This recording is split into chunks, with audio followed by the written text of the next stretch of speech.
Praise the Lord. உண்மை வழிபாடு. திருப்பாடல்கள் 50வது அதிகாரத்தில் வாசிக்க கேட்கிறோம்.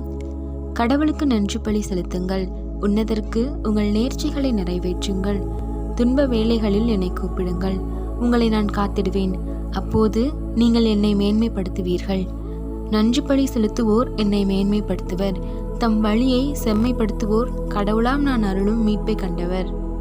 இதோ ஆண்டவர் சொல்கிறார், உங்கள் வீட்டின் காளைகளையும் உங்கள் தொழுவத்தின் ஆட்டுக்கிடாய்களையும் நான் ஏற்றுக்கொள்ளப் போவதில்லை என்று. ஆம் மக்களே, நம் இறைவன் நம்மிடமிருந்து எதிர்பார்ப்பது இவ்வகையான பலிகளை அல்ல. அவர் எதிர்பார்ப்பவை அனைத்தும் அவரோடு நாம் பலியிட்டு செய்து கொண்ட உடன்படிக்கையைத்தான்.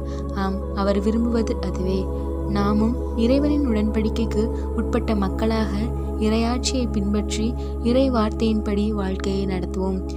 இறையாட்சிக்குட்பட்ட மக்களாக வாழ்வோம். இயேசுவுக்கே புகழ். மரியே வாழ்க.